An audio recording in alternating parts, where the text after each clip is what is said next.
Hi guys. I think it was a week or two ago, maybe 2 weeks ago, I get a text from my next door neighbor and she says, "Hey, Larry wants to know if you want this ham bone," which made me laugh. And I said, "Yeah," like that because she knows I'll make soup with it or something, right? This is what she walked over and gave me. It's huge. My ham bones don't look like this. I don't know. But anyway, I'm like, time to bring it out of the freezer. Let's make some soup. Look at this thing. It's got a ton of meat on it still. Like, look at that. So that's going to be soup. And then, of course, I'll take it out and the stuff that falls off and whatnot, I'll put in there. Then I'm thinking, what kind of soup should I make? And I realized I have a lot of potatoes. I have a lot of potatoes. So I did a little mirepoix. You remember what that is, right? That's the celery. Celery and carrots and onion. Now, I'm going to point the camera this way.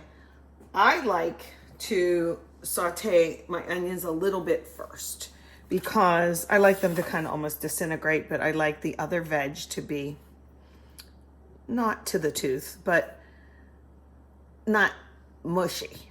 So, sometimes they get mushy, but it can't be helped. So I'm going to turn this down this way.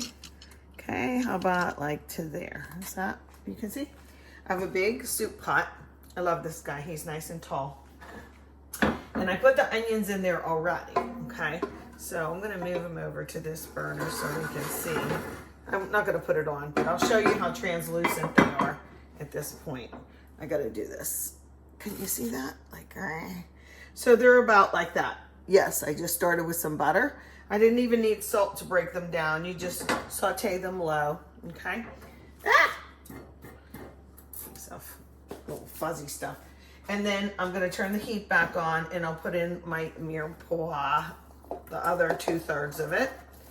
I like a lot of carrots and a lot of celery. This is so funny. I go to wipe out my refrigerator drawer, one of the veg drawers, and I realize I had 4 sleeves of carrots in there, and one of them was very mushy. So it bit the dust, and then I had to take them all out, and there was that stuff in the bottom of the drawer. Ew, yuck. But I'm just going to show you this part real quick.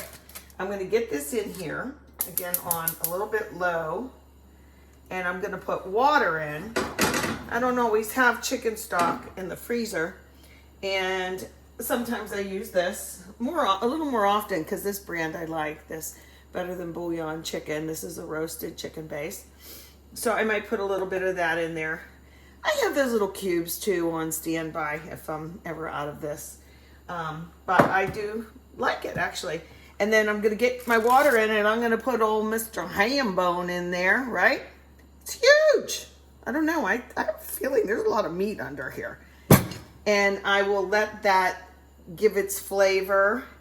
And then I'll take it out later, take it off, and put in my potatoes and anything else I want. I don't know. Should I do chicken corn chowder? Should I do potato soup?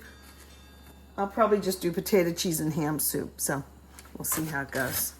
I have license to change my mind, don't I? It's been a little bit, and now my celery and carrots are cooked down too with the onion. All smells really good, especially that onion, right?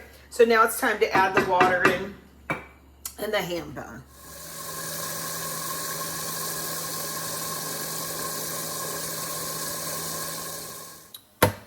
You met me. I like to leave a little skin on the potatoes.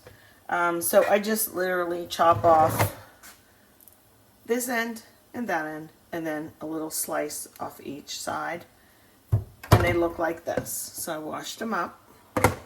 And then this is how I can cube them better too, because now they sit flat and they don't roll around. I do wash them after I do this, not before. These are really dirty. If I wash them now, scrub them, down, they're slippery to cut, but this way they're a little better. So I'm going to hope that you can see. I'll turn it like that.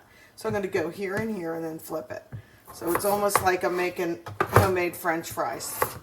Okay, just watch your fingers. I flip it over, and I'm going to do like this, like this. Pull the knife out. Now, if I wanted fries, you know, well, these are thick cut fries. But it goes pretty fast, even like the crooked ones, like this one, you know. Just be careful. And how big do you want the cubes? Do you want them like this so that they slightly disintegrate? That's kind of how I like them. I'll just do another one. Some of them you only want to do in 2 because there's not room. I'll do this one in 3 anyway. But see how I have to hold the potato because when I take the knife out, like that. Okay, and then try and make them even. That's how they'll look, okay? So we'll throw these in. Alrighty. And then look at the ham bone in here. I'm going to try and turn this around for you to see. Ta-da! He's in there. I put the water in. And the hammy bone's down in there, rendering all its good flavor. So we'll turn this off and then I'll show you the rest. So it was time to take the ham bone out. And I had this little piece of ham in the fridge. So I put it in for flavor because of all this part. We're not going to eat that part. We're just going to use it for its flavor. And I got some ham off of it. Okay. And then look at the ham bone. What happened? Isn't that neat? Look at. So this will come all right off, you know, all the ham. And I'll put it back in to the big pot. I decided to make it ham and potato cheese soup. So there you have it. I also put a little bit of a bay leaf in for about 15-20 minutes, and then I take that bugger out because it is a bully. It'll make everything taste like it instead of just like a teeny bit. Okay, I'll show you the end result in a little. Thank you.